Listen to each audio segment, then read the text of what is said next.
ప్రియమైన దేవుని పిల్లలందరికీ మన ప్రభువైన యేసుక్రీస్తు నామములో అలైం షాలోమ్.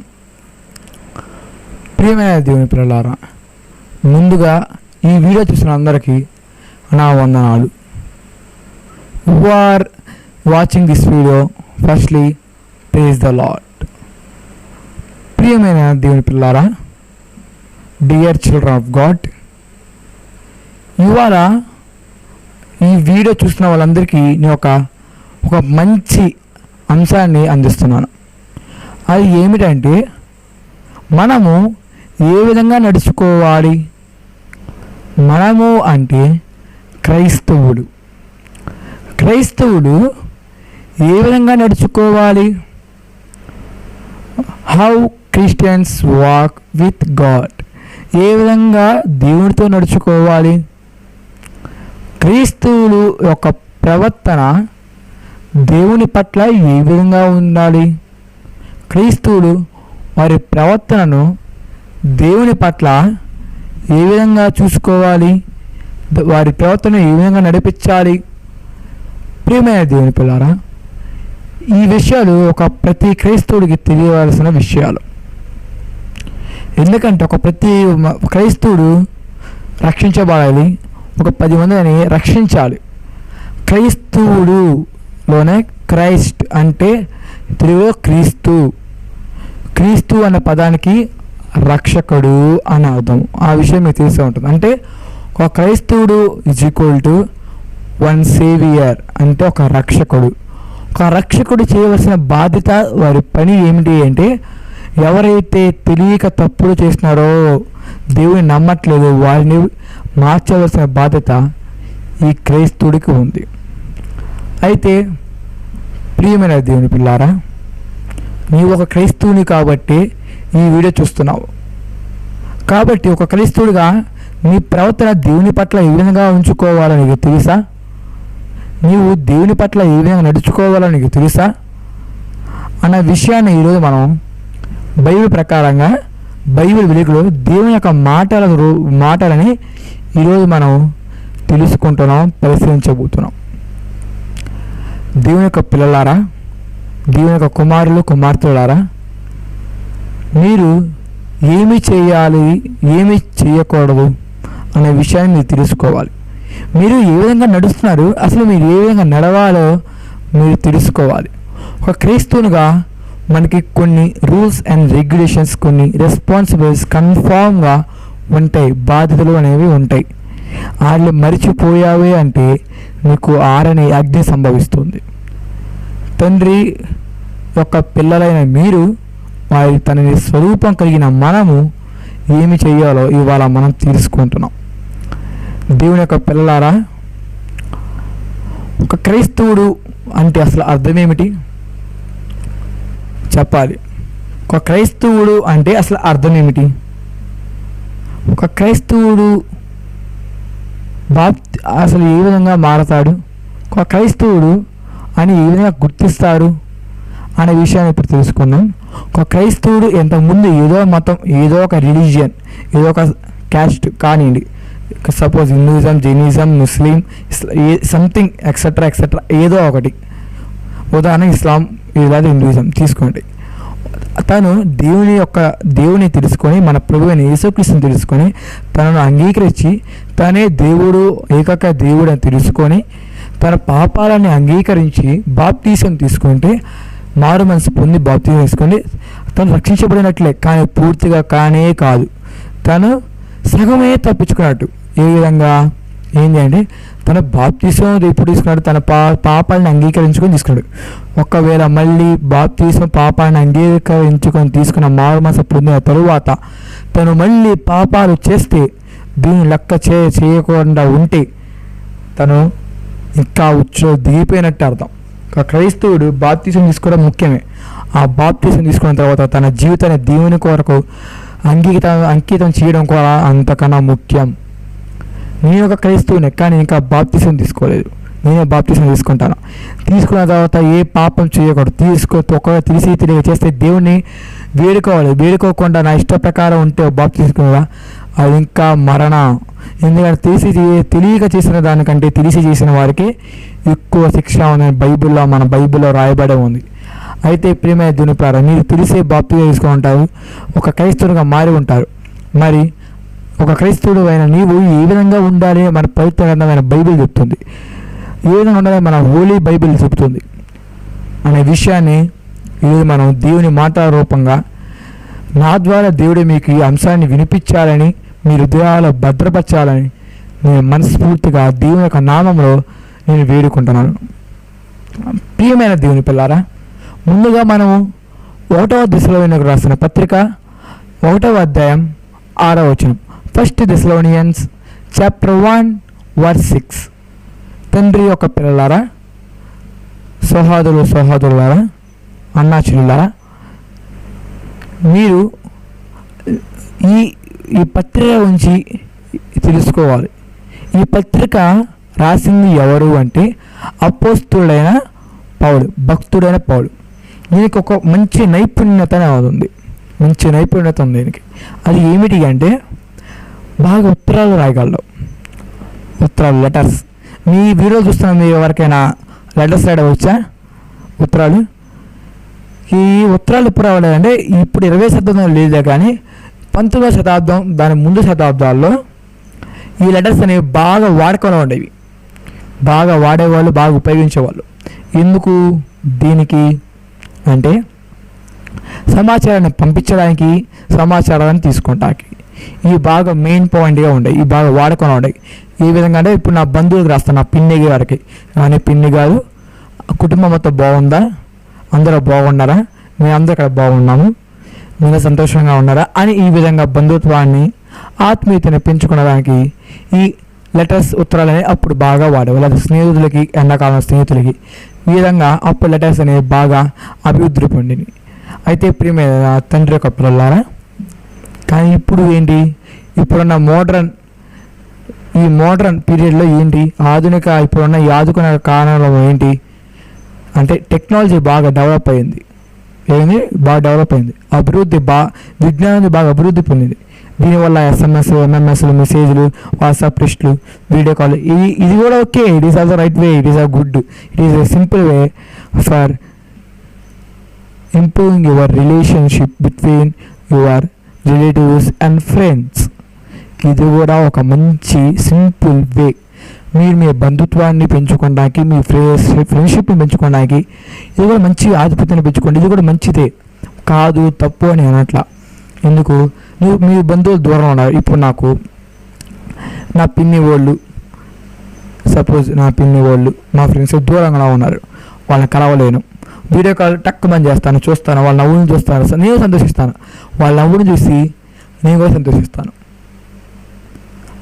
అయితే ప్రియమైన దేవులారా, వాళ్ళతో మాట్లాడతాను, వాళ్ళు ఎలా ఉన్నారో కనుక్కుంటాను, ఓకే.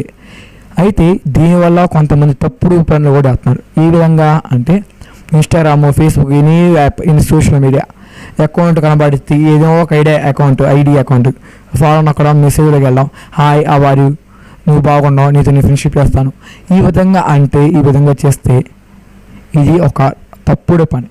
నువ్వు ఈ విధంగా దీనికి చేస్తే నీ ఆత్మీయతని, ఆ బంధుత్వాన్ని, నీ ఫ్రెండ్షిప్ పెంచుకోవడానికి ఇవి ఉన్నాయి. అంతేకాని తప్పుడు పనులకి, తప్పుడు వేషాలకి వేయడానికి ఇవి లేవు. అయితే ప్రేమ దీనిపై ఇప్పుడు మన అంశాలకు వస్తే, ఈ విధంగానే అపోస్తలుడైన పౌలు గారు బాగా ఉత్తరాలైన నైపుణ్యం కలిగి ఉన్నారు. అయితే ఈయన మొత్తం 14 పత్రికలు రాయడం జరిగింది. టోటల్ 14 లెటర్స్, ఉత్తరాలు. అవి ఏంటంటే దానిలో మొదటి దశలోనికి రాసిన పత్రిక. ఈయన చివరికి రాసిన పత్రిక వేరు. మీకు తెలిస్తే ఖచ్చితంగా కామెంట్ చేయండి, అర్థమైందా? నేను ఆయన చివరి రాసిన పత్రిక పేరు నేను చివరిలో చెప్తాను. అయితే హెబ్రీయులకు రాసిన పత్రిక ఆయన రాలేదని కొంతమంది అంటారు, కానీ ఈయన రాశాడు. విషయం పక్కన పెడితే ఈయన మొత్తం హెబ్రీయులకు రాసిన పత్రికతో 14 పత్రికలు ఈయన చేతితో రాయడం జరిగింది. అయితే తండ్రి యొక్క ప్రేమ దేవుని పిల్లారా, ఇవాళ ఈ దశలోనికి రాసిన 1వ అధ్యాయం 6వ వచనం చూస్తే, ఈ వాక్యాన్ని, ఈ పత్రికను రాసింది దశలోనిలో ఉన్న ప్రజలకి. దశలోనిలకు అంటే అర్థం ఏంటంటే, దశలోని అనేది ప్రదేశం, లోనీయులకు అంటే దెస్సలోనిలో ఉన్న జనులకు అని అర్థం. అలెగ్జాండర్ అని ఒక రాజు ఉండేవాడు. మీకు తెలుసో తెలియదో, తెలియకుండా వాళ్ళకి తెలుస్తుంది. అలెగ్జాండర్ అని ఒక రాజు ఉండేవాడు. అయితే ఈయనకి ఒక హాఫ్ సిస్టర్ ఉంది. హాఫ్ సిస్టర్ అంటే ఒకటి చేతులు కాళ్ళు సగం దాకా ఉండే హాఫ్ సిస్టర్ కాదు. ఇద్దరు డాడీస్ ఒక మదర్ ఉంటే హాఫ్ సిస్టర్ హాఫ్ బ్రదర్స్ ఉంటారు. లేదా ఇద్దరు మదర్స్ ఒక డాడీ ఉంటే వాళ్ళకి పుట్టిన వాళ్ళని హాఫ్ సిస్టర్స్ హాఫ్ బ్రదర్స్ అని లోకం అంటుంది. ఆ విధంగా అంటారు. అయితే అలెగ్జాండర్ కూడా ఒక హాఫ్ సిస్టర్ అనే ఉంది. అయితే తన పేరు దెస్సలోని. ఏంటి? దెస్సలోని. ఈ తన చెల్లి పేరుని ఆ ప్రదేశానికి ఈ అలెగ్జాండర్ అనే రాజుగారు కింగ్ పెట్టడం జరిగింది. అప్పటి నుంచి దెస్సలోని అని ఆ ప్రదేశాన్ని పిలవడం జరిగింది. ఈ దెస్సలోని అనేది గ్రీస్ అనే ఒక కంట్రీ దేశంలో ఉంది. ఇప్పుడు ఇక్కడ ఇండియాలో ఆంధ్రప్రదేశ్ ఏ విధంగా ఉందో, ఆంధ్రప్రదేశ్ తాడేపల్లి మండలం ఉంది. ఆ తాడేపల్లి గుంటూరు డిస్టిక్ తాడేపల్లి మండలం ప్రకాష్ రావులో నేను ఎలా విధంగా ఉన్నాను, ఆ విధంగా గ్రీస్ దేశంలో సంథింగ్ ఇది స్టేట్ ఆర్ డిస్టిక్ ఈ దెస్సలోని అనేది కూడా ఉంది. అయితే ఈ దెస్సలోని ఉన్న జనులకి ఈ మన భక్తుడు పౌలు గారు దెస్సలోనిలకు అనే పేరుతో పత్రిక రాయడం జరిగింది. మొత్తం 2 పత్రికలు రాయడం జరిగింది, 2 letters. అయితే ఈ 2 పత్రికలో మీరు ఒకవేళ చదివితే పాయింట్ టు పాయింట్ ఒక క్రైస్తవుడు ఏ విధంగా నడుచుకోవాలో, ఏ విధంగా ప్రవర్తించాలో ఇక్కడ అపోస్తలుల పౌలు రాయడం జరిగింది. అక్కడ దెస్సలోనిలో ఉన్న వాళ్ళు కూడా ఎంతో మీ విధంగా మీలాగే దేవునికి ఎంతో నమ్మకమైన వాళ్ళు. మీరు నమ్మకంగా ఉంటారు కదా దేవుడికి. ఇదిగో దేవుడికి ఎంతో నమ్మకమైన వాళ్ళు, దేవుని బాగా పూజిస్తారు, దేవుణ్ణి ఎక్కువగా స్మరించుకుంటారు. మీరు అలాంటి వాళ్ళే కదా, మీలాగా వాళ్ళు కూడా ఉంటారు. అయితే మనము ఇప్పుడు ఈ దెస్సలోనికి రాసిన ఫస్ట్ దెస్సలోని చాప్టర్ 1:6 ఉన్నది. ఈ విషయం చూసినట్లయితే మీరు మమ్మల్ని చూసి దేవునిలో నడుచుకోవడం నేర్చుకున్నారు అని ఉంటుంది. అంటే అపోస్తలుల పౌలు గారిని చూసి దెస్సలోనిలో ఉన్న ఆ దెస్సలోనిలోకి చూసి నేర్చుకున్నారంట. ఏమని? అపోస్తలుల పౌలు గారు ఏ విధంగా దేవుని నడుస్తున్నారో ఆ క్రైస్తవులు అక్కడ దెస్సలోనిలో ఉన్న వాళ్ళు కూడా జనులు కూడా చూసి నేర్చుకున్నారు. అపోస్తలుల పౌలు ఏ విధంగా నడుస్తున్నారు, వారి చేష్టలు ఏ విధంగా ఉన్నాయి దేవుని పట్ల, వారి ప్రవర్తన దేవుని పట్ల ఏ విధంగా ఉంది, వారి ప్రవర్తన దేవుని పట్ల ఏ విధంగా ఉంది, ఈ విషయాలని దెస్సలో ఉన్న జనులు బాగా చూసి గమనించి దేవుని పట్ల వారు కూడా ఆ విధంగా జీవించడం మొదలుపెట్టారు, లివింగ్ చేయడం మొదలుపెట్టారు. అయితే దేవుని యొక్క పిల్లలారా, ఈ అపోస్తలుల పౌలు గారిలో కేవలం మంచి మాత్రమే తీసుకున్నారు.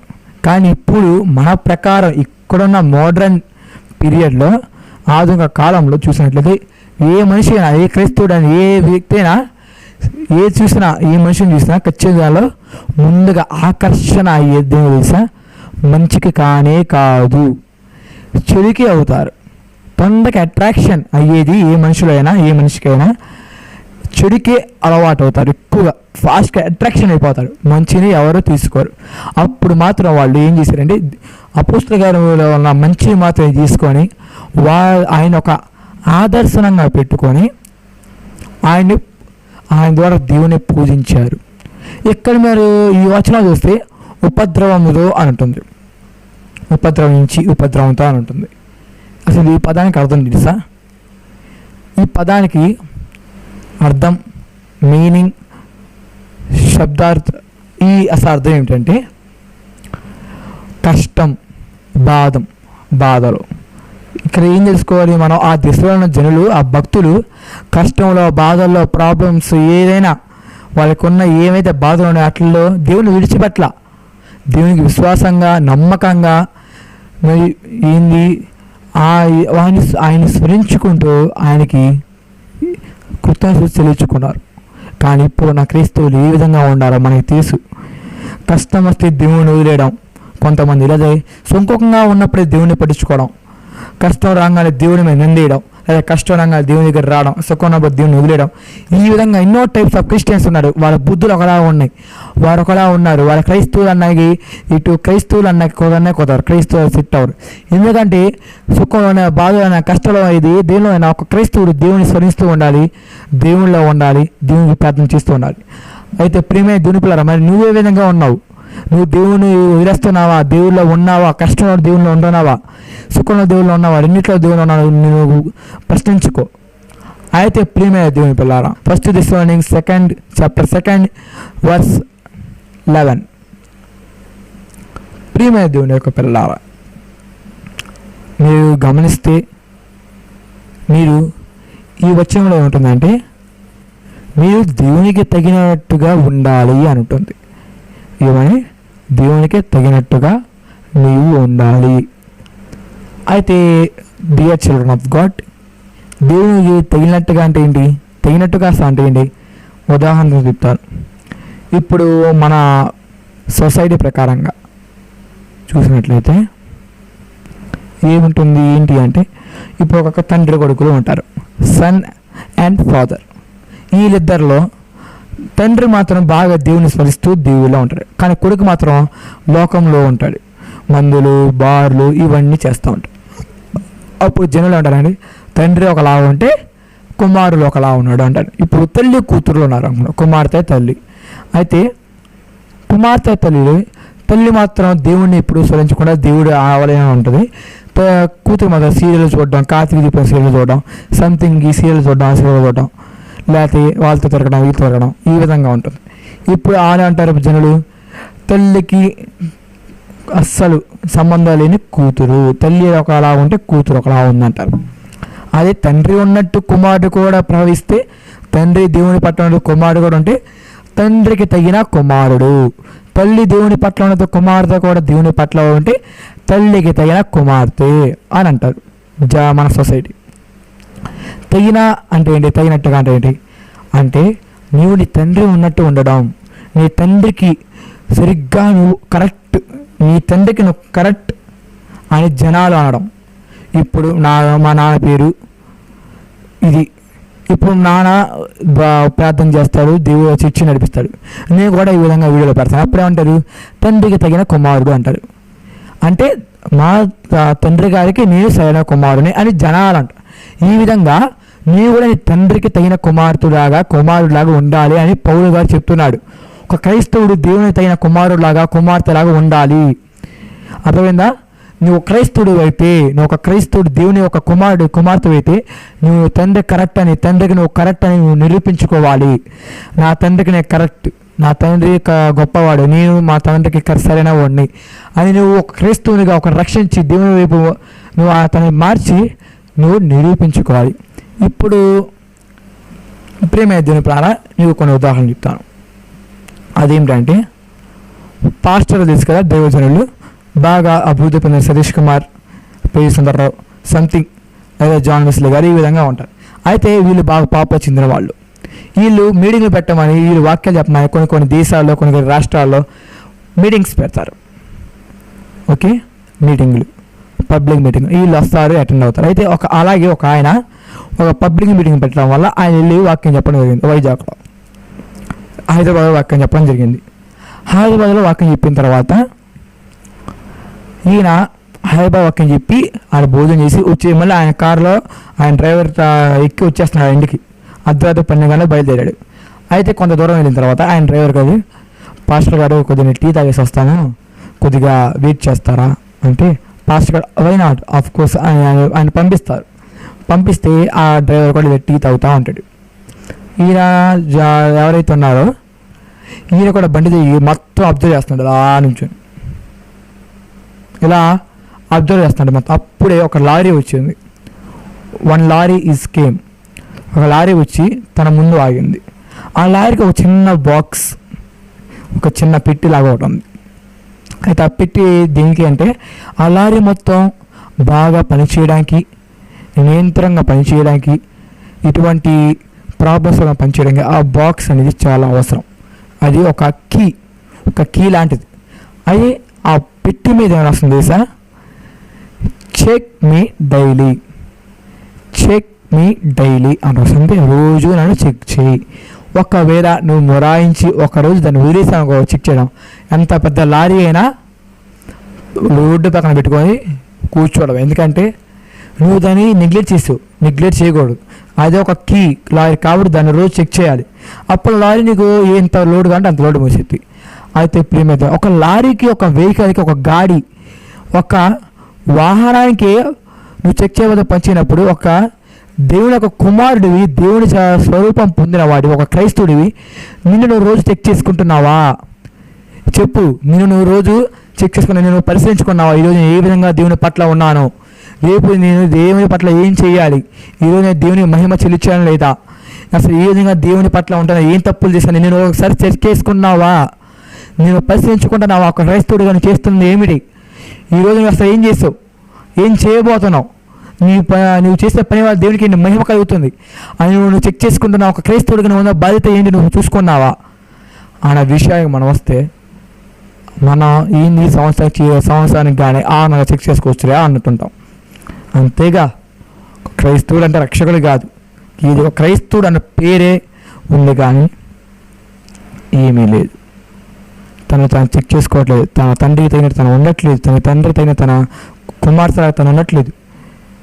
క్రైస్తవుడిగా మరి నువ్వు ఏం చేస్తున్నావు చెప్పాలి. క్రైస్తవుడిగా నువ్వు ఈ విధంగా ప్రవర్తిస్తున్నావు.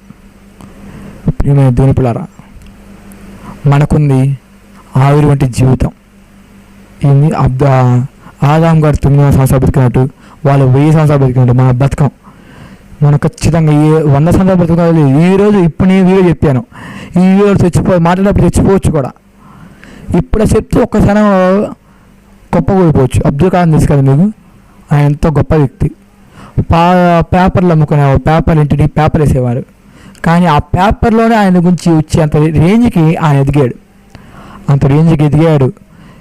బాగున్నాడు, అంతా బాగుంది. కానీ ఒక రోజున తన స్పీచ్ ఇస్తూ ఆయన ప్రెసిడెంట్ అయ్యాడు. తన స్పీచ్ ఇస్తూ ఇట్టాన్ని స్పీచ్ ఇస్తూ కుప్పకూలిపోయాడు, చనిపోయాడు, హార్ట్ అటాక్ వచ్చింది. అయితే ప్రేమ అంత గొప్ప వ్యక్తి గారే అలా కుప్పకూలిపోయాడు క్షణంలో. మరి నీవెంత ఒక సామాన్యుడివి, ఒక క్రైస్తవుడివి అయిన నీవు, అన్ని తెలిసిన నీవు, నీ బ్రతుకు నీ కాలం ఎంత నీకు తెలుసా, నువ్వు చనిపోయే దేవుడు నీకు తెలుసా. కాబట్టి ప్రియమైన దేవుని పిల్లారా, మనకెంతో కాలం లేదు. కాబట్టి నువ్వు ఒక క్రైస్తవునిగా నీ తండ్రికి తగిన కుమార్తె అని నువ్వు నిరూపించుకోవాలి. అర్థమైంది కదా. ఒక క్రైస్తవునిగా ఒక కుమార్తెలాగా నువ్వు దేవుని పట్ల నిరూపించుకోవాలి. ప్రియమైన దేవుని పిల్లారా, ఇప్పుడున్న యువత సినిమాల వైపు, పాటల వైపు, డిస్కో డ్యాన్స్ల వైపు, డిజేల వైపు వెళ్ళిపోతుంది. మీకు ఉదాహరణ చెప్తాను. అనగనగా ఒక ఊరిలో అక్కడున్న యంగ్ స్టార్స్ మొత్తం, యంగ్ బాయ్స్ మొత్తం ఏంటంటే అందరూ ఏం చేశారంటే, ఇదిగోండి షర్టుని లోపల దూపారు, ఫ్రంట్ యాంగ్గా వదిలేశారు. షర్టు మొత్తాన్ని ప్యాంట్లోకి దూపితే ఫార్మర్ లుక్ అంటారు, షర్టు మొత్తాన్ని బయట వదిలేస్తే క్యాజువల్ లుక్ అంటారు. అయితే వీళ్ళు ఏం చేశారు, 2-in-1 మిక్స్, షాంపూలు ఉంటాయి ఆయన 2-in-1 మిక్స్ చేశారు. ముందే లోపల దూపారు, ఇంకా బయట వదిలేశారు. ఏందిరా బాబు అని చెప్పి ఒక ఆయన వెళ్ళి, ఏం బాబు ఏంది ఇలా విధంగా 2-in-1 మిక్స్ తీసుకున్నావు, ఏం సంగతి అంటే, నాకు తెలియదు అంటే ట్రెండ్గా ఉన్న చెప్పి మా స్నేహితులు వేసుకుంటే నేను కూడా వేసుకున్నాను అన్నాడు. ఓకే, తన స్నేహితుడికి వెళ్ళి అడిగాడు, ఏరా బాబు మీ స్నేహితుడు నీరు పంపించారు, నువ్వు ఎందుకు వేసుకున్నావు అంటే, ఏమో నాకు తెలియదు అంకుల్ గారు, తాతయ్య గారు, మా ఇంటి పక్కన అబ్బాయి వేసుకున్నాడు, ట్రెండ్గా ఉంది, బాగుంది చెప్పి నేను కూడా వేసుకున్నాడు అన్నాడు. ఈ విధంగా ఊరు మొత్తాన్ని ఎతికి పట్టుకుంటే ఒక వ్యక్తి దొరికాడు.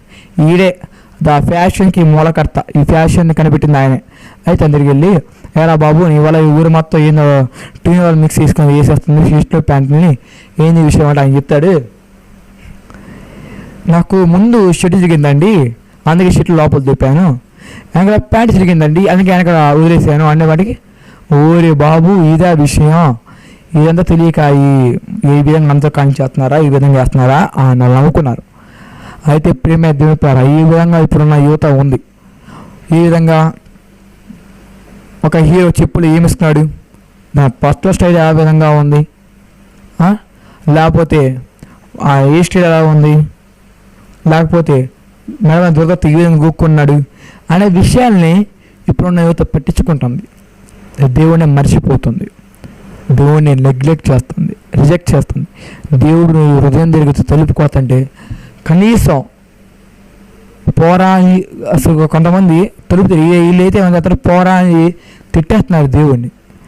కాబట్టి నీవు నీ కుమారుల్ని నీ కుమార్తెలను కూడా మీ సన్స్ని డాటర్స్ అదుపులో పెట్టుకోండి.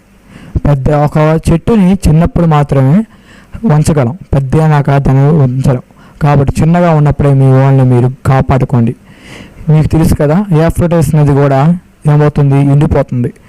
మన ప్రార్థనలో ఉన్నట్టు యూఫ్రటీస్ నది తన 6వ దూత తన బూర కొమ్మరించినప్పుడు యూఫ్రటీస్ నది ఎండిపోతున్నా ఉంది. ఇప్పుడు ఆ విధంగా ఎండిపోయింది. దయచేసి దేవుడు అక్కడ తొందరలో ఉంది కాబట్టి ఒక క్రైస్తవుడిగా నిన్ను నిరూపించుకొని అక్కడ రక్షించి ఒక రక్షకుడుగా నువ్వు తండ్రికి తగిన కుమార్తె నిరూపించుకోవాలని నేను నా మనసారా దేవుని నామం కోరుకున్నాను.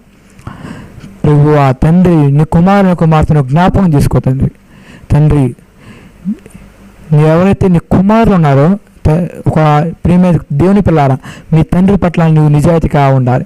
మనం రెండవ చూద్దాం. కొలసీలకు రాసిన పత్రిక 1వ అధ్యాయం 13వ వచనం. కొలసీలకు చాప్టర్ 1:13. దేవుని యొక్క పిల్లలారా, డియర్ చిల్డ్రన్ ఆఫ్ గాడ్, ఈ విషయంలో ఇక్కడ ఈ వాక్యంలో కుమారుని యొక్క రాజ్య నివాసులుగా చేసాను అని చివరిలో ఆ వచనం చివరిలో ఉంటుంది. ఒకసారి మీరు రీడ్ చేయండి, చదవండి. అయితే దేవుని యొక్క పిల్లలారా, ఏ రాజ్యానికి మనని ఎంపిక చేశాడు, ఏ రాజ్యానికి మనని పిలిచాడు అంటే పరలోక రాజ్యానికి. We call for heaven, that is the kingdom. That kingdom is forever. ఆ కింగ్డమ్ అనేది, ఆ రాజ్యం అనేది ఎల్లప్పుడూ ఉంటుంది. మనం పిలవబడిన ఒక పరలోక రాజ్యానికి. మరి నువ్వు ఆ పరలోక రాజ్యానికి వెళ్తావా? చెప్పాలి. దేవుడు ఆఫర్ ఇచ్చాడు, ఏమని? నిన్ను పరలోక రాజ్యానికి ఎంపిక చేశాడు. కానీ నువ్వు వెళ్తావా? అదేంటి, దేవుడిగా ఎంపిక చేశాడు కదా నన్ను, మరి నేను ఎందుకు వెళ్ళావు, నేను వెళ్తాను అని అంటావా?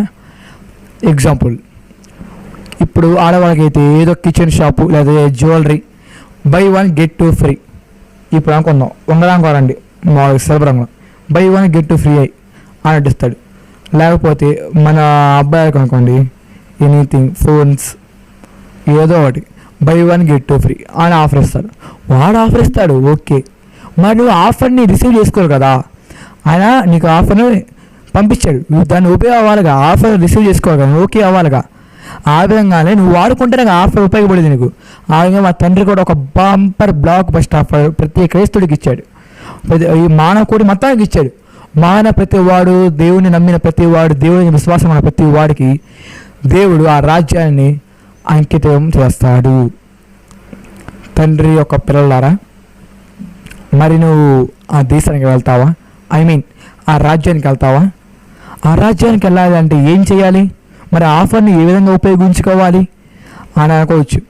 ఆ ఆఫర్ని ఏ విధంగా ఉపయోగించుకోవాలి అంటే ఆ ఆఫర్ని ఉపయోగించే కొన్ని రూల్స్ అండ్ రెగ్యులేషన్స్ అనేవి ఉన్నాయి, చట్టాలు, కొన్ని రూల్స్ ఉన్నాయి. అవి ఏమిటి? సో ఏంటి దానికి కూడా ఉన్నాయా అంటే ఉన్నాయి. మనం భారతదేశంలో పుట్టాం, భారతదేశంలో పెరుగుతున్నాం, భారతదేశంలో ఉంటున్నాం.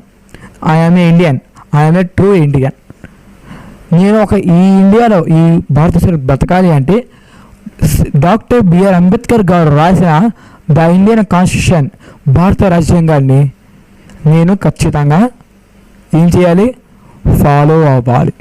నేను ఇక్కడ బ్రతకాలి, నీ విధంగా ఉండాలంటే ఆ ఇండియన్ కాన్స్టిట్యూషన్ని ఖచ్చితంగా ఫాలో అవ్వాలి. ఇప్పుడు ఆఫ్ఘనిస్తాన్ నుంచి ఒక వ్యక్తి వస్తాడు ఇండియాకి, వచ్చి నేను ఆఫ్ఘనిస్తాన్లో కనబడందరికి షూట్ చేస్తాను, ఇక్కడ కూడా షూట్ చేస్తాను, ప్రతి ఒక్క కనబడం ఉందంటే ఊరుకుంటారా? బాబు ఆంధ్రో, నీ దేశంలో చట్టాల విధంగా ఇక్కడ కొన్ని చట్టాలు ఉన్నాయి, నీవు ఇక్కడ ఉండాలి అంటే ఆ చట్టాలకి లోబడి ఉండాలి అని అంటారు. అర్థమైందా? ఇప్పుడు స్విట్జర్లాండ్ ఒక దేశం ఉంది, తెలుసో తెలియదు, అది ఒక డెమోక్రాటిక్ కంట్రీ. అయితే దానిలో పేపర్ని రోడ్డు మీద పడేయకూడదు. 1 piece ఆఫ్ పేపర్, ఎనీథింగ్, పేపర్ని రోడ్డు మీద పడేస్తే జైలు శిక్ష, జరిమానా ఉంటుంది. అదే మనలో అనుకోండి, నేను చెప్పనా, చెత్త రోడ్ల మీద చెత్తే, ఏ రోడ్డు మీద చెత్త ఉంటుంది. అందుకదండి ఆ చెత్త తీసుకెళ్ళి పక్కింట్లో ముందు కూడా వేస్తారు, పక్కింట్లో ముందే వేస్తారు. అంత స్వేచ్ఛ మన భారతదేశం అనేది ఉంది. అయితే ప్రియమైన దేవుని పిల్లారా, ఫిలిప్పీన్స్ అనే ఒక కంట్రీ అనేది ఉంది. ఫిలిప్పీన్స్ కంట్రీ, మన ఫిలిప్పీన్గా ఒక పత్రిక కూడా మన బైబిల్లో ఉంది. అయితే ఆ కంట్రీలో ఒక అమ్మాయిని 2-3 క్షణాల కన్నా నువ్వు దీర్ఘంగా చూస్తే ఆ అమ్మాయి కేసు పెడితే నేను జైలు వేసేస్తాడు. 2-3 seconds నువ్వు ఒక అమ్మాయిని చూస్తే దీర్ఘంగా చూస్తే అమ్మాయిలు కేసు పెడితే నీకు కన్ఫర్మ్ ఒక జైల్లో వేస్తారు. మన ఇండియాలో అనుకోండి 14-15 సెకండ్స్ ఉంది, కానీ అయినా కూడా సైడ్లు కొడతారు, ఎన్ని చేస్తారు. ఏంది ఇక్కడ ఏంది ఒక కంట్రీ అక్కడ అంత కఠినంగా రూల్స్ ఉన్నాయి కాబట్టి ఆ దేశంలో క్రైమ్ రేట్స్ అనేవి తక్కువే, చాలా తక్కువ ఉన్నాయి. మన ఇండియాలో ఆ రూల్ ఉంటే ఎంత బాగుంటుందో తెలుసా? నేను అప్పుడప్పుడు అనుకుంటా ఆ రూల్ మన ఇండియాలో ఉంటే ఎంత బాగుంటుంది, ఎంత ఆడవాళ్ళకి ఎంత సురక్షితం అనుకుంటా ఉంటాను తెలుసా. వాళ్ళు అంత కఠినంగా ఉన్నాయి కాబట్టి వాళ్ళ దేశంలో క్రైమ్ రేట్స్ అనే ఉన్నాయి. అక్కడ ఏంటి వచ్చి అన్నయ్య గారు కొద్దిగా అడ్రస్ చెప్పమని అవుతామ్మా చెల్లమ్మా మళ్ళీ ఏపీసీ అంటే వెళ్ళి కేసు పెట్టాను, మళ్ళీ నాకు ఎన్నో తెప్పలు వస్తాయి ఎందుకే వీళ్ళు అంటారు. అంత భయం అక్కడ ఉన్న కాన్స్టిట్యూషన్ చేస్తారు. కానీ ఇక్కడ ఏంది, ఇక్కడ కూడా రూల్స్ ఉండాలి. మనకు కాన్స్టిట్యూషన్ ఉంది, మనకు రూల్స్ అండ్ రెగ్యులేషన్స్ ఉన్నాయి. ఇక్కడ నువ్వు జీవించాలంటే అట్లా ఫాలో అవ్వాలి, అక్కడ జీవించాలంటే అక్కడ అట్లా ఫాలో అవ్వాలి. అయితే ఇప్పుడు మేము దీని మరి మన పరలోకంలో జీవించాలన్నా దానికి వెళ్ళాలన్నా ఒక కాన్స్టిట్యూషన్ అనేది ఉంది. కాన్స్టిట్యూషన్ దానికి ఉంది, ఆ కాన్స్టిట్యూషన్ మన దగ్గరే ఉంది. అది మీరు తీసుకోండి, ద బైబుల్ పవిత్ర గ్రంథమైన పరిశుద్ధ గ్రంథమైన బైబిల్. దానిలో చట్టాలని నువ్వు ఫాలో అవుతే కరెక్ట్ స్టెప్ నువ్వు ఫాలో అవుతే నిన్ను ఎవ్వడు ఆపడు పరలోకానికి. ఖచ్చితంగా దేవుడు మరణించే ఏ క్షణం మరణించు, దేవుడు నిన్ను పరలోకాన్ని తీసుకువెళ్తాడు. మరి నువ్వు పరలోకానికి వెళ్తావా చెప్పాలి. నువ్వు ఆ రాజ్యానికి వెళ్తావా? దేవుడు ఆ రాజ్యాన్ని పిలిచాడు, మరి నువ్వు ఆ రాజ్యానికి వెళ్తావా లేదా? నువ్వు ప్రశ్నించుకొని నువ్వు ధైర్యం చెక్ చేసుకో. నువ్వు నీ తండ్రికి తగినట్టు నువ్వు ఒక క్రైస్తవుడు నిరూపించుకుంటేనే నువ్వు ఆ దేశానికి ఆ రాజ్యానికి నువ్వు వెళ్ళగలవు. అయితే దేవుని యొక్క పిల్లలారా, డియర్ చిల్డ్రన్ ఆఫ్ గాడ్, మనం దేవుని స్వరూపం ద్వారా, దేవుని పోలిక ద్వారా, దేవుని శ్వాసతో మనం పుట్టాం. వీఆర్ బర్త్, మనం పుట్టాం. అయితే ప్రియమైన దేవుని పిల్లారా, మరి అటువంటి తండ్రిని మనం అవమానపరుస్తామా? ఇప్పుడు మీ తండ్రి గారు ఎంతో కష్టపడి ఒక ఆటో డ్రైవర్ తన కుమారుడు చదువు రావాలని బాగుపడని చెప్పి ప్రైవేట్ స్కూల్ వేస్తాడు. ఒకవేళ నువ్వు ఫెయిల్ అవుతే, నువ్వు ఫెయిల్ అవ్వనట్టు కాదు, నువ్వు కాదు ఫెయిల్ అయింది, నీ తండ్రిని ఫెయిల్ చేసినట్టు. ఎంతో కష్టపడి చదివించాడు మీ తండ్రి, ఆటోలు వేస్తూ ఎండలో ఎంతో కష్టపడుతూ డబ్బులు కట్టు, ఎన్నో 10,000, 20,000, 30,000 కట్టి నువ్వు చదివించాడు. నువ్వు ఫెయిల్ అయ్యావు అంటే నువ్వు ఫెయిల్ అయినట్టు అర్థం కాదు, నీ తండ్రి ఫెయిల్ అంటే అర్థం. ఆ విధంగా ఒక కన్న తండ్రి నువ్వు ఫెయిల్ చేసావు. ఆ విధంగా మరి నీవు సృష్టికర్త నీ కన్న తండ్రి నువ్వేం చేస్తావు? తన స్వరూపాన్ని నేను సృష్టించాడు, నిన్ను ఇంతకాలం పెంచాడు, నీకు శక్తి ఇచ్చాడు, నీకు జ్ఞానం ఇచ్చాడు. మరి అంత తెలిసినా నీవు నీ తండ్రిని ఓడిస్తావా చెప్పాలి? నువ్వు నీ తండ్రిని ఓడిస్తావా, నీ తండ్రిని గెలిపిస్తావా? అది నీ చేతిలోనే ఉంది. ఒక క్రైస్తవుడిగా నేను నిరూపించుకుని ఒకరిని రక్షిస్తే, ఒక 10 మంది రక్షించి నీ దేవుని నడిపితే నీ తండ్రిని నువ్వు రక్షించావు. నీ తండ్రిని నీవు గెలిపించావు. నీ తండ్రి గెలిచినట్టు అర్థం. నీ తండ్రి అంత సంతోషపడతాడు. మరి నువ్వేం చేస్తున్నావు? ఆ పని ఈ పని నాకు బాధ్యతలు ఉన్నాయి, ఈ చేయని ఈ పని నువ్వు దేవుణ్ణి తండ్రిని కన్నా తండ్రిని బాధ పెడుతున్నావు. ఆ విధంగా నువ్వు ఉంటావా చెప్పాలి. కాబట్టి ప్రియమైన దేవుని పిల్లలారా, ఒక క్రైస్తవునిగా నువ్వు నిరూపించుకోవాలి. ఒక క్రైస్తవుడిగా నువ్వు తండ్రిని గెలిపించాలి. అర్థమైందా? క్రైస్తవునిగా నువ్వు చేయవలసిన పనులు కొన్ని నీకు ఉన్నాయి. మనం మూడవదిగా మళ్ళీ మొదటి దశలోకి రాసిన పత్రిక 4వ అధ్యాయం 2వ వచనం, 1 Thessalonians chapter 4 verse 2. ప్రియమైన దేవుని యొక్క పిల్లలారా, ఇక్కడ నీవు నీ సంతోషాన్ని నువ్వు నీ తండ్రిని సంతోషపెట్టాలి అంటుంది.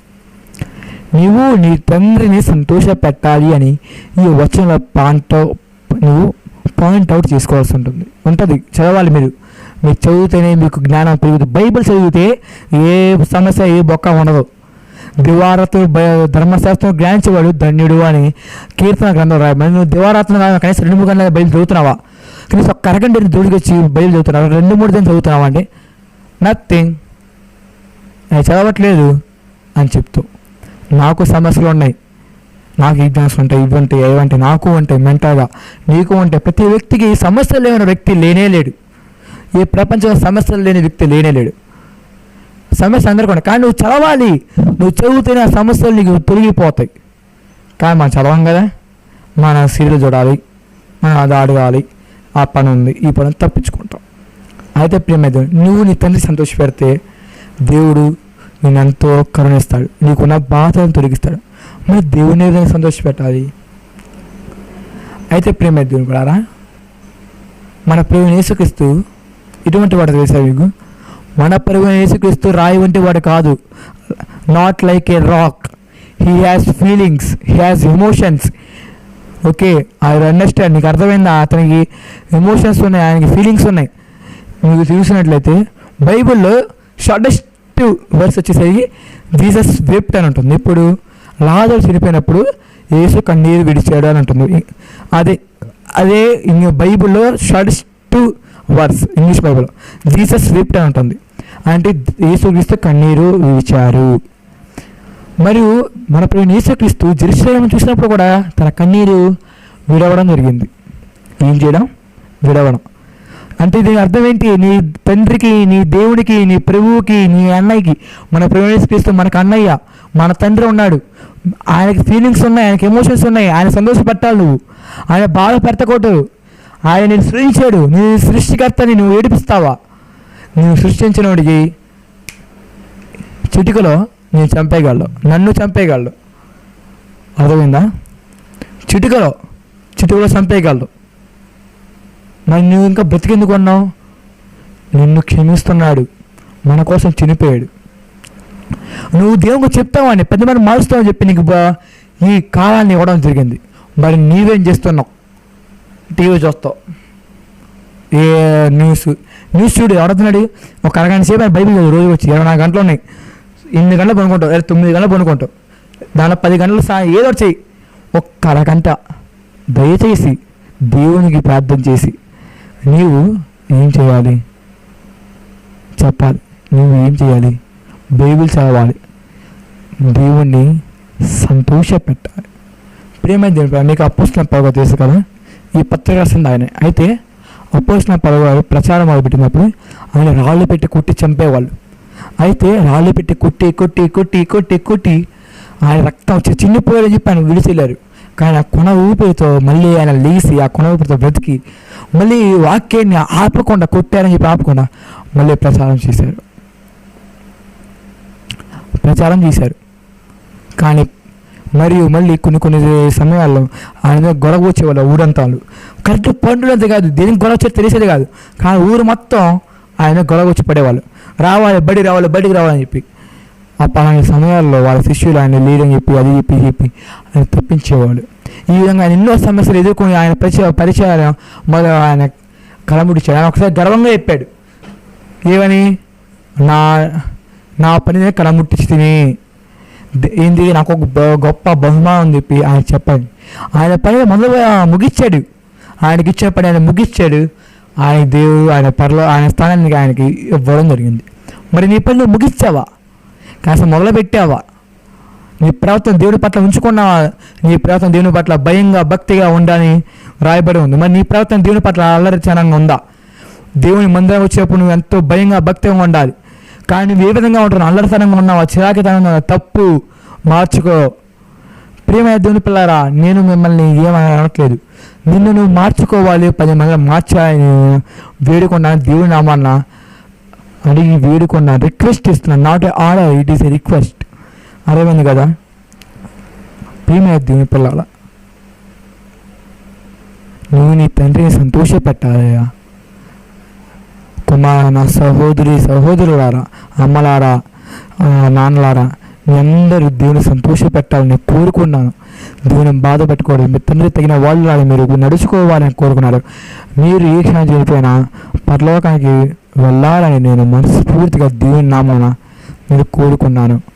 దయచేసి ప్రియమైన దేవుని పిల్లరా, ఎటువంటిది తప్పులు చేయబాను. తెలిసిన తప్పుల్ని చేస్తే నువ్వు నీ తండ్రి ఎదుట మోకరించి ఏడ్చి ప్రార్థన చేసుకో. నీ తండ్రి అట్లా క్షమిస్తాడు. అయితే ప్రియమైన దేవుని పిల్లరా, మన చివరిగా ఇంకొక వచనం చూద్దాం. అదే మొదటి దశలో రాసిన పత్రిక 5వ అధ్యాయం 15 వచ్చిన ఫస్ట్ దశలోనే చాప్టర్ 5 వర్స్ 15. దీనిలో కీడు చేసిన కూడా మేలు చేయమని ప్రతి ఒక్కరు కీడు చేసినట్టు కూడా మేలు చేయమని ఉంటుంది. ఏంటి? కీడు చేసిన వాడికి కూడా మేలు చేయమని ఇక్కడ ఈ వచనం ఉంటుంది. ఓకే, ఈ ప్రపంచంలో 3 రకాల మనుషులు ఉన్నారు. 3 types of peoples are there in the world. First type, మేలు చేసిన వాళ్ళకి మేలు చేస్తారు. సెకండ్ టైప్, ఈ టైప్ అంటే దేవుడికి అస్సలు నచ్చదు. ఏంటి సార్, మేలు చేసిన వాళ్ళకి కీడు చేస్తారు. థర్డ్ టైప్, ఇది దేవుడికి చాలా ఇష్టమైన, ఎంతో మంచిది, కీడు చేసిన వాళ్ళకి మేలు చేస్తారు. ప్రియమైన దేవుని, మేలు చేసిన మేలు చేయడం అంటే, ఇప్పుడు నువ్వు నాకు మేలు చేసావు, నాకు ఎగ్జామ్ ఫీజు కట్టాలి, నాకు ఇప్పుడు జూలై 2 తర్వాత ఈ 2వ వారంలో ఎగ్జామ్స్ ఉన్నాయి, ఎగ్జామ్స్ ఫీజు లేదు, నువ్వు నాకు హెల్ప్ చేసావు, సహాయం చేసావు. సహాయం చేస్తే అప్పుడు నాకు అవకాశం దొరకాలి, నీకు సహాయం చేస్తాను, మేలుకు మేలు జరిగిపోయింది. ఇది ఫస్ట్ టైప్, ఫస్ట్ గ్రూప్. ఇది సెకండ్ టైప్, ఇది అసలు దేవుడు నచ్చదు, నాకు ఒళ్ళే జోగరిచ్చిపోతుంది దీని చెప్పాలంటే. ఈ దేవుడికి ఎంతో అసహకరమైన సంస్థ, గ్రూప్ ఇది. దీనిలో నీవు ఉంటే ప్రతి బయట వచ్చి ఇది ఎంతో ప్రమాదమైన గుంపు. ఇది సాతాను ఒక గుంపు. ఏంటో తెలుసా, కీడు చేసిన మేలు చేసిన కీడు చేస్తాను. నువ్వు నాకు మేలు చేసావు కానీ నేను కీడు చేస్తాను, నువ్వు ఒకవేళ నన్ను బ్రతికిస్తే నేను చంపేస్తాను. ఇటువంటి గ్రూప్లో నీవు ఉన్నావంటే చెప్తున్నా, నీవు నరకానికి వెళ్ళిపోతున్నావు. మర్యాద గ్రూప్ అని బయటకు వచ్చి, నువ్వు ఆ గ్రూప్ అని బయటకు వచ్చేయడం మంచి. దేవునికి అసలు సంస్థ, ఈ గ్రూప్ అని అసలు దేవుని నచ్చదు, ఈ గుంపు అనేది. మూడో టైప్ ఏంటంటే, ఈ సంస్థ, ఈ గ్రూప్ అనేది దేవునికి ఎంతో ఇష్టం, ఇదంతా ఎంతో ప్రేమ, కీడు చేసిన కూడా మేలు చేస్తారు. వీళ్ళు నిజమైన క్రైస్తవుడు. ఏం చేసా, నువ్వు నాకు కీడు చేసావు, నువ్వు నాకు చంపేం చేసావు, కానీ నువ్వు చచ్చిపోయే స్థానంలో ఉన్నప్పుడు నేను బతికించాను అనుకో, నువ్వు కీడు చేసేదా, నేను నీకు మేలు చేసానని అర్థం. కాబట్టి ప్రియమైన దేవుని పిల్లరా, ఒక క్రైస్తవునిగా నువ్వు ప్రతి ఒక్కరికి కీడు చేసినా మేలు చేయని చెప్పి, నీకు ఒకవేళ కీడు చేసినోడికి నీకు అవకాశం వస్తే కీడు చేయబాక, మేలు చేసి. ఒకవేళ నీకు అవకాశం కీడు మేలు చేయమని పర్వాలా, మేలు చేయమని పర్వాలా, దయచేసి కీడు మాత్రం తలపెట్టబాక. ఒక క్రైస్తవుడిగా నిన్ను దేవుడు వేడుకున్నాడు, కుమారుడా కుమార్తె నువ్వు అందరూ మేలు చేయాలి, కీడు చేయకూడదు, నిన్ను దేవుడు వేడుకున్నాడు. ప్రియమైన దేవుని పిల్లారా, ఇవాళ మనం తీసుకున్న విషయాలు ఏంటంటే, ఎటువంటి కష్టం వచ్చినా, ఎటువంటి బాధ వచ్చినా నీవు దేవుని విడవకూడదు. నెవర్ నెవర్ ఎవర్, ఎప్పుడు కూడా దేవుణ్ణి, గాడ్ని నువ్వు వదలకూడదు. ఇది first point. Second point is, నువ్వు నీ తండ్రికి తగిన కుమార్తెలాగా, కుమారులాగా నువ్వు ఉండాలి. ఒక రక్షకుడిలాగా, ఒక క్రైస్తవులాగా నువ్వు 10 మంది మార్చాలి, దేవుడు నడిపించాలి, ఒక క్రైస్తవులాగా నిరూపించుకోవాలి, నీ తండ్రిని నువ్వు గెలిపించాలి. ఇది 2వ పాయింట్. 3వ పాయింట్ ఏంటి, నీకు ఇచ్చాను, నీకు రాజ్యాన్ని నీకు ఒక రాజ్యాన్ని నిన్ను సెలెక్ట్ చేశాడు. ఆ రాజ్యానికి నీవు వెళ్ళాలంటే దేవుని నువ్వు మహిమపరచాలి. అసలు నువ్వు చేస్తున్నావా దేవుడిని? కనీసం రోజు వచ్చి మహిమపరుస్తున్నావా? ఒక్కసారైనా మహిమపరుస్తున్నావా? నువ్వు దేవుని మహిమపరచాలి. 3వది. 4వది, దేవుని సంతోషపెట్టాలి. దేవుడికి ఫీలింగ్స్ ఉన్నాయి, అర్థమైందా?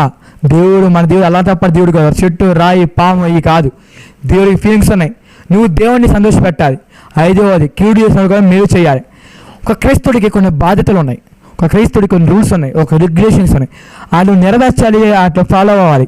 అప్పుడే నువ్వు చనిపోయిన దేవుడి దగ్గరికి వెళ్తావు. నీవు వెళ్ళాలని ఉందా దేవుడి దగ్గరికి? నువ్వు దేని దగ్గరికి వెళ్ళాలని ఉందా లేదా? వెళ్ళాలంటే ఇట్లా పాటించాలి. ప్రియమైన దేవుని పిల్లారా, నేను ఈ విధంగా వాక్యం చెప్తా చచ్చిపోవాలన్న ఆశ, ఈ విధంగా వాక్యం చెప్తాను చచ్చిపోతే దిగుది వెళ్తాను నాకు ఆశ. దేవుడికి నాకు అటువంటి చావని వాళ్ళని కోరుకున్నాను. దేవుడి పనిలో నువ్వు ఒకసారి కొట్టించుకున్న ప్రియమైన దేవుడి మీద ఒక ఉదాహరణ. ఇప్పుడు ఒక అబ్బాయి ఒక సంఘానికి వెళ్తాడు, అయితే వాళ్ళ అమ్మ ఒకరోజు చచ్చిపోద్ది. వారిది విగ్రహ దగ్గర ఊరు. వాళ్ళు అంటారు, మీ అమ్మగారు ఇక్కడ పుట్టారు, ఇక్కడ చచ్చిపోయారు, ఇక్కడ పెరిగారు. అంటే నువ్వు ఈ ఊరు కట్టాలు ఆచారాల ప్రకారం మీ అమ్మగారిని తగలబెట్టాలి అంటారు. ఆయన అంటారు, మా అమ్మగారు దేవుని అంగీకరించారు, యేసుక్రీస్తుని తీసుకుని బాప్తిసం ఇస్తున్నారు, మా దేవుడి ప్రకారంగా ఆయన పాతి పెట్టాలి ఆయన అంటారు. కానీ వాళ్ళు పోరు. అయితే ఇలా దైవజనుడు అక్కడికి వెళ్తే వాళ్ళు చూసి ఎలాంటి వాళ్ళు చూసి ఇలా రెచ్చిపోతారని చెప్పి ఆయన పక్క చూసి ఆ అబ్బాయిని ఆయన బాగా తిట్టారు. చిన్నప్పుడు కానీ పాప ఆయన అన్ని పెద్దదాకా అన్ని బూతులు ఉండే, అంత బండ బూతులు ఆయన తిట్టారు. కానీ నేను అనుకోలే, ఇలా నుంచాడు, నవ్వుకున్నాడు. మళ్ళీ ఎందుకు? బైబిల్లో ఉంది, ఒకవేళ నిన్ను తిడితే, నా నిమిత్తం నిన్ను తిడితే నీ ఫలము పరలోకంలో అభివృద్ధి పొందుతుంది. అలాగే దేవుడి నిమిత్తం తెడ్డించుకుంటే అది తప్పు కాదు, నీకు పరలోకంలో అభివృద్ధి పొందుతుంది నీ ఫలం.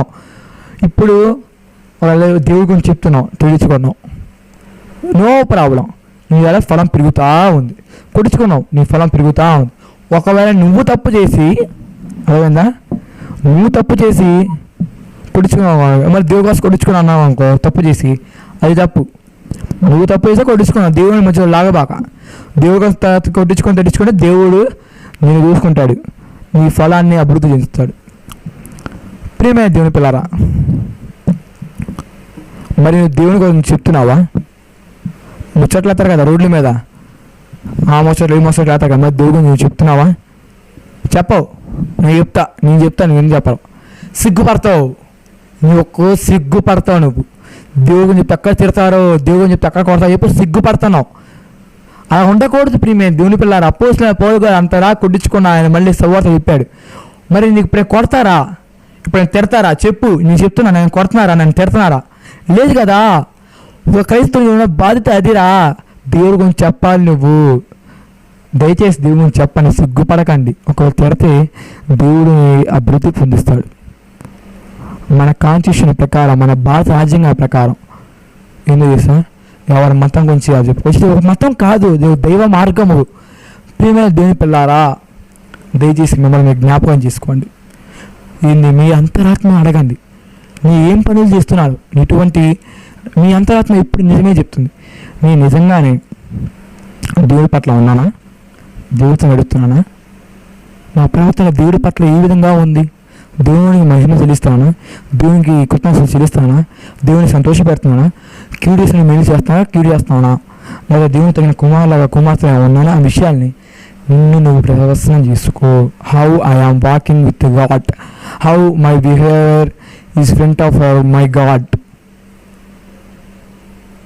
I am suitable of my God, I am Christian, what I am doing, as I am Christian, what I am doing అని నువ్వు నిన్ను ప్రశ్న వేసుకోవాలి. ఒక క్రైస్తవునిగా ఉన్న బాధ్యత నీకు అది. నువ్వు ఒక క్రైస్తవుని నిరూపించుకోవాలని బాధ్యత నీకు ఉంది. నిరూపించుకుంటే నా పరలోక రాజ్యం నీది, లేదా పాతాళానికి వెళ్ళిపోతావు, ఆరని అగ్నిలోకి నువ్వు వెళ్ళిపోతావు. ప్రియమైన దేవుని పిల్లారా, ఆరని అగ్ని, యుగముల ఆరని అగ్ని ఆ విధంగా ఉంటుంది. మనిషి ఆత్మ చావదు, చెప్పండి, పురుగు చావదు, అగ్ని ఆరదు. మరి నువ్వు అక్కడికి వెళ్తావా? అవసరమా? మనకు ఉండే ఒక 70 సంవత్సరాలు ఎప్పుడు పోతాం, ఉన్నంత వరకు దేవుని అని చెప్తే యుగాలు ఆ పరలోక రాజ్యంలో సంతోషంగా ఉంటాం. అర్థమైందా? కాబట్టి ప్రియమైన దేవుని పిల్లారా, దేవుని పట్ల నిజాయితీగా ఉండాలి. ఆఫ్రికా అనే ఒక దేశం ఉంది, దాని అది బాగా దేశం, ఒక దేశం, అది బాగా పేద దేశం. అయితే దానికి భూకంపం వచ్చింది, అది ఇంకా పేద దేశం అయిపోయింది. అసలే పేద దేశం, భూకంపం ఇంకా పేద దేశం అయిపోయింది. అయితే అక్కడ ఉన్న వాళ్ళు ఏం తింటారు వేసే పిల్లలు? మట్టి బిస్కెట్లు తింటారు, సాయిల్ బిస్కెట్స్.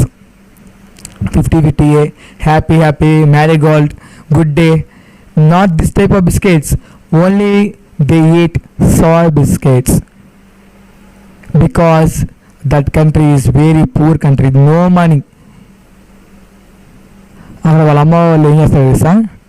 మట్టిని ఎండబెట్టి బిస్కెట్ షాప్స్లో వాళ్ళ అబ్బాయికి ఇచ్చి, బాబు మన తినడానికి లేదు తిని అంటారు. వాళ్ళు నూరంట మత్తే. మరి నువ్వేం చేస్తున్నావు? ఆదివారం చికెన్ తిన్నావు, కానీ దమ్ బిర్యానీ తింటావు, ఏం కానీ తింటావు. పని చేసుకునే శక్తి ఇచ్చాడు, జ్ఞానాన్ని ఇచ్చాడు. మరి నువ్వేం చేస్తున్నావు? నీకు ఇచ్చే కుటుంబాన్ని బట్టి, నీకు ఇచ్చే శక్తిని బట్టి, నీకు ఇచ్చే జ్ఞానాన్ని బట్టి, నీకు ఇచ్చే తిండిని బట్టి నువ్వు ఎప్పుడైనా దేవునికి కృతజ్ఞతలు చెల్లించావా? స్తోత్రాలు చెల్లించావా? దయచేసి ఆ విధంగా ఉండకండి. దేవుని పిల్లలు ఆ విధంగా ఉండకూడదు. సాతాను పిల్లలు ఆ విధంగా ఉంటారు. దయచేసి ఒక క్రైస్తవుగా నిన్ను ఇప్పటికైనా నిరూపించుకుంటావని కోరుకున్నాను. అయితే ప్రేమ దేవుని పిల్లల, అపోస్తలుడైన పౌలు గారు రాసిన ఆ చివరి పుస్తకం పేరు 2వ తిమోతి. ఓకేనా? మీరందరూ దేవుని తరపున బాగుంటారని, దేవుడి మనందరినీ దీవించాలని కోరుకున్నాను. ఒక క్రైస్తవులుగా మీరు దయచేసి దేవుణ్ణి సంతోషపెట్టాలని, దేవుడి తగిన కుమార్తెలా ఉండాలని, నా సహోదరుల అందరూ బాగు ఉండాలని మీ కుటుంబం కోరుకున్నాను. చిన్న ప్రార్థన తీసుకున్నాము.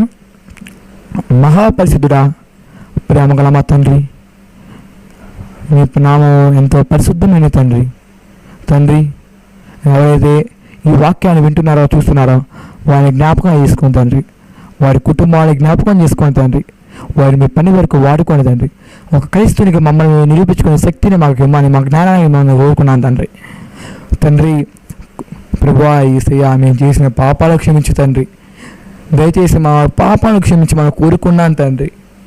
మేము సంతోషపెట్టేవారిలాగా ఉండాలని, మమ్మల్ని పనికి వాడుకోమని, మీకు తగిన కుమారులాగా కుమార్తెలా మమ్మల్ని జీవించేలా మమ్మల్ని చేయమని, మేము శోధనలో వచ్చినా బాధ వచ్చినా మీరు చేయి విడకుండా మేము ఉండేలాగా మమ్మల్ని సన్నిధికి నడిపించమని, మేము ఉండాలని మేము కోరుకున్నాం తండ్రి. కీడీసిన కూడా మీరు చేయమని చెప్పేదని, మేము మాదిరిగా ఉంటాను. మీ ఆజ్ఞ నేను మీ ఎల్లప్పుడూ మేము శిరసాయిస్తామని ఫాలో అవుతామని కోరుకుంటూ, మా కుటుంబాన్ని మమ్మల్ని జ్ఞాపకం చేసుకోమని కోరుకుంటూ, ఈ వీడియో చూసిన వాళ్ళందరినీ మీద మీ కృప, మీ దయ ఎల్లప్పుడూ నా కోరుకుంటూ, చిన్న ప్రార్థన నీ ప్రియ కుమారుడు నా మానసికుడు నా ప్రియ యేసుక్రీస్తునామములో సమర్పించుకున్న పరలోకపు తండ్రి యొక్క ప్రేమ, కుమారుని యొక్క కృప, పరిశుద్ధాత్మ యొక్క అన్యోన్య సహవాసం ఈ వీడియో చూసిన ప్రతి ఒక్కరి వారి కుటుంబానికి వారికి సదాకాలం తోడే ఉండదు. కానీ నీ పిల్లలకు సదాకాలం తోడే ఉండాలని కోరుకున్నా తండ్రి. ఆమేన్. అందరికీ వందనాలు. మీ అందరూ దేవుని తరపున ఉంటారని, దేవునిలో ఉంటారని నేను మనస్ఫూర్తిగా అనుకుంటున్నాను. అందరికీ చివరిగా ప్రైజ్ ద లార్డ్. అందరికీ ఆమేన్.